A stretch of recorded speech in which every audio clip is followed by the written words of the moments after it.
Maintenant, on va voir où est-ce qu'on écrit les fonctions et les procédures. Alors, en général, on a deux méthodes. La première méthode, c'est qu'on écrit le tout dans un seul fichier. Ça veut dire, j'écris la liste des fonctions, les procédures que j'ai et ensuite j'écris mon programme principal dans le même fichier. Alors, ceci est un exemple. Donc là, j'ai commencé par importer le module maths parce que j'ai besoin de la constante pi. Alors ensuite, j'ai défini la fonction cube, c'est une fonction simple, elle retourne juste le cube d'un entier donné en paramètres. J'ai défini la fonction volume sphère qui calcule le volume d'une sphère dont le rayon est donné en paramètres. D'accord? Alors, je rappelle toujours que la première ligne qu'on écrit dans une fonction, c'est la ligne de documentation qui explique à quoi sert cette fonction-là. Alors, la fonction volume sphère, qu'est-ce qu'il fait? Il retourne 4 fois pi fois cube. Donc là, à l'intérieur de la fonction volume sphère, j'appelle la fonction cube que je viens de définir, divisé par 3. OK? Alors maintenant, dans le programme principal, remarquez bien, j'utilise toujours des commentaires, d'accord, pour que mon code soit lisible. Alors, programme principal, je demande à l'utilisateur de donner la valeur du rayon et ensuite, j'affiche le message, le volume de cette sphère vaut, virgule, et j'appelle la fonction volume sphère. Après, j'ai appelé la fonction help volume sphère. Donc, help volume sphère, qu'est-ce qu'il va faire? Il va juste afficher la documentation de la fonction. En général, lorsqu'on écrit une fonction, on n'écrit pas uniquement pour nous-mêmes, mais la fonction peut être utilisée par un autre programmeur. Donc, en général, si moi je veux utiliser une fonction, donc la première chose que je fais, c'est de taper help, entre parenthèses, le nom de la fonction pour comprendre qu'est-ce qu'il fait cette fonction et qu'est-ce qu'il admet comme paramètre et qu'est-ce qu'il retourne comme résultat. Alors, ça c'est la première méthode qu'on utilise. On fait le tout dans un seul fichier. Deuxième méthode, qui est beaucoup plus pratique. Qu'est-ce qu'on fait? On crée deux fichiers. Alors, dans le premier fichier, qu'est-ce qu'on met? On met uniquement les fonctions et les procédures, son programme principal. Regardez bien. Là, j'ai fait un test avec un fichier que j'ai appelé dessin-tortue.py. Alors, qu'est-ce qu'il fait? Qu'est-ce qu'il contient ce fichier-là? Donc, d'abord, j'importe la bibliothèque Turtle, puisque je vais faire des dessins. Je définis une première procédure. Qu'est-ce qu'il fait? C'est une procédure carrée. Vous lui donnez comme paramètre la taille et la couleur et elle va tracer un carré. J'ai défini une deuxième fonction qui s'appelle étoile. D'accord? Et dans cette procédure, qu'est-ce que je fais? Un reset, j'efface et ensuite je trace une étoile. Donc là, c'est un fichier qui comporte deux fonctions. On appelle ça un module. Donc, j'ai créé un module qui comporte deux fonctions. Alors maintenant, le programme principal, où est-ce que je vais le mettre? Je vais créer un deuxième fichier. Je peux l'appeler quand je veux. D'accord? Et là, la première ligne que je vais taper, c'est quoi? C'est from dessin tortue import étoile. Alors, c'est quoi le dessin tortue? C'est le fichier, c'est le module que j'ai créé et dans lequel j'ai mis toutes mes fonctions. Alors, bien sûr, il y a une restriction sur le nom de fichier. C'est comme le nom d'une variable. Le nom d'un module ne doit pas comporter d'espace, ni de caractère spécial, ni commencer par un chiffre. C'est OK? Donc, moi, j'ai créé un module qui s'appelle dessin tortue. Et dans ce module-là, j'ai mis un ensemble de fonctions. Ensuite, j'ai créé un deuxième fichier. Alors, le deuxième fichier, je peux le nommer comme je veux. D'accord? Alors, qu'est-ce que j'ai fait dans ce fichier-là? J'ai fait from dessin tortue import étoile. Donc là, j'ai importé les fonctions. Et ensuite, je vais faire l'appel. Alors, puisque ce sont deux procédures, donc l'appel se fait d'une façon autonome. Donc, j'appelle la procédure carré. Je lui donne comme premier paramètre la taille. Je lui donne 200. Et pour la couleur, je lui donne red. Alors, ensuite, j'appelle la procédure étoile et je lui donne comme valeur 12. D'accord? Et elle va me tracer une étoile. Alors, une chose très importante à laquelle vous devez faire attention, les deux fichiers doivent être dans le même répertoire. Je ne vais pas créer un module et le mettre sur le bureau et ensuite créer le programme principal dans un autre fichier placé dans un autre endroit. Donc, les deux fichiers doivent être enregistrés dans le même dossier, dans le même répertoire. Okay? Le nom du module qui contient les fonctions ne doit pas comporter de caractère spécial ni d'espace, ni commencer par un chiffre. J'espère que c'est clair. Donc, on mettra ça en pratique dans le TP numéro 4. Alors maintenant, on va créer notre propre module. Alors, je vais créer un module qui s'appelle somme. Ce module-là, il intègre 3 fonctions. Une première fonction qui calcule la somme de tous les entiers inférieurs ou égal à un n donné. La deuxième fonction, je vais l'appeler somme paire. Il calcule uniquement les entiers pairs qui sont inférieurs à n donné. Et je vais créer une troisième fonction que j'appellerai somme impaire, qui somme uniquement les nombres impairs qui sont inférieurs à un n. D'abord, je vais créer un nouveau fichier. La première chose, je dois d'abord enregistrer. Et je dois bien choisir le nom du fichier. Alors, c'est un module qui comporte uniquement des fonctions. Le nom du module ne doit pas comporter d'espace ni de caractère spécial. Donc, je l'enregistre. Save as. Alors là, j'ai un dossier sur le bureau qui s'appelle TP numéro 4. Alors, je vais enregistrer dans ce dossier-là. Alors, mon module, je vais l'appeler somme. J'enregistre. Voilà.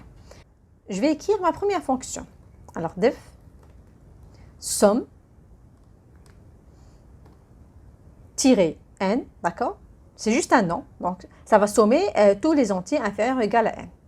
Alors, qu'est-ce qu'il admet comme paramètre? Il suffit que je lui donne un n comme paramètre.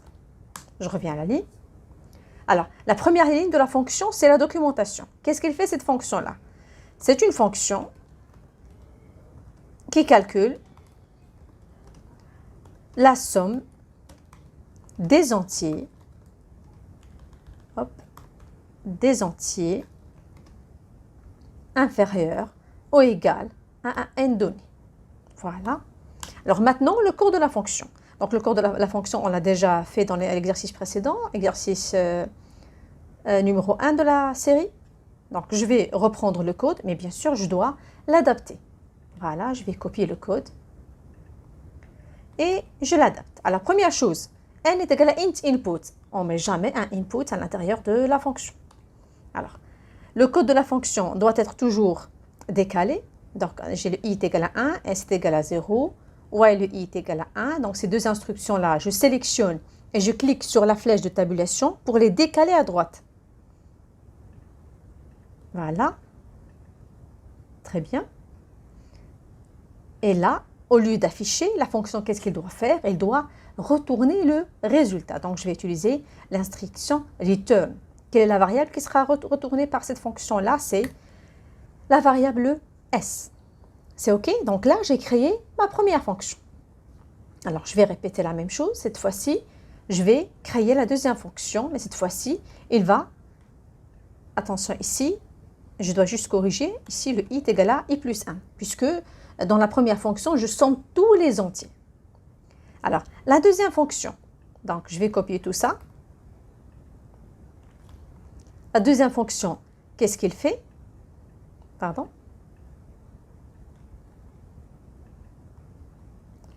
La deuxième fonction, c'est somme. Mais cette fois-ci, je somme juste les impairs. Somme impair de n. C'est une fonction qui calcule la somme des entiers impairs inférieurs à n. Alors maintenant, le code il est correct. J'ai un espace de plus ici. Voilà. Et finalement, la troisième fonction, c'est la fonction somme, cette fois-ci, paire. Elle somme que les entiers pairs, d'accord, qui sont inférieurs ou égaux à n. Les entiers pairs. Là, qu'est-ce que je dois changer? Il suffit juste que je change la valeur initiale du i.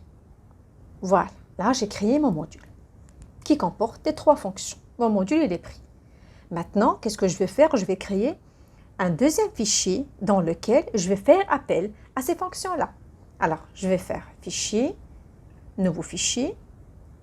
J'enregistre. Prenez l'habitude toujours d'enregistrer avant de commencer le travail. Voilà. Alors, mon fichier, je vais l'appeler menu, par exemple. Menu. Alors, qu'est-ce que je vais faire ici? La première instruction, je vais dire, rappelez-vous, les deux fichiers doivent être dans le même dossier. Alors, je vais faire from quoi? Mon module s'appelle comment? Somme, donc from somme, import étoile. Pardon, voilà.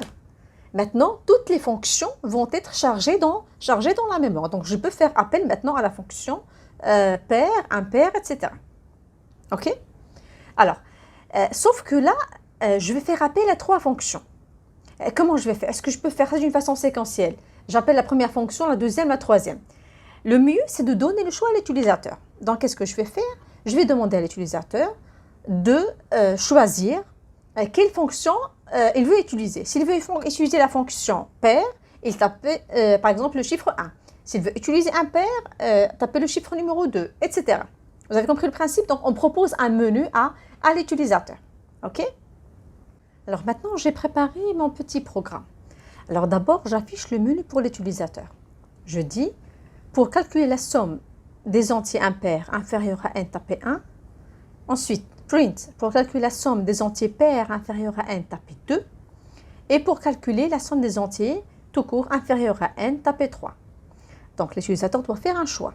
La valeur qu'il va saisir, moi, je vais la stocker dans la variable que j'ai appelée choix. Choix est égal à int input. Et ensuite, je vais tester selon cette valeur-là. If le choix est égal à 1, donc n est égal à int input entrée en entier. Donc l'utilisateur a choisi 1, ça veut dire qu'il veut calculer la somme des entiers impairs. Et pour calculer la somme des entiers impairs, il doit d'abord saisir le n. C'est pour ça que j'ai mis ici n est égal à int input entrée en entier. Bien sûr, avant d'appeler une fonction, on doit préparer ses paramètres. Print la somme est, j'appelle la fonction qui s'appelle somme impair et je lui fais passer le n, d'accord, qui est saisi par l'utilisateur. Si le choix est égal à 2, la même chose, je lui demande de saisir l'entier. Et après, je fais appel à la fonction somme pair.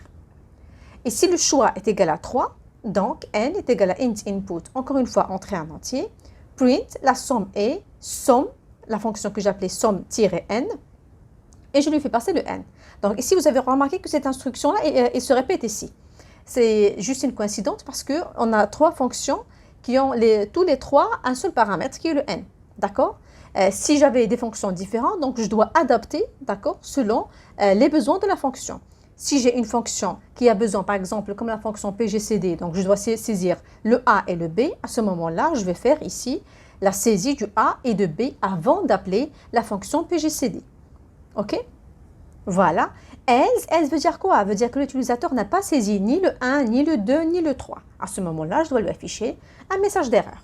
Donc, on exécute pour voir ce que ça donne. J'exécute. Voilà. Il m'a affiché le menu. Alors, supposons que moi, je vais calculer la somme de tous les entiers inférieurs à n. Donc, je vais choisir l'option 3. Il m'a demandé d'entrer un entier. Je saisis l'entier. Et voilà, il va me calculer la somme. Alors, regardez maintenant, si j'ai besoin de répéter le programme, je suis obligée de fermer et de réexécuter une nouvelle fois. OK?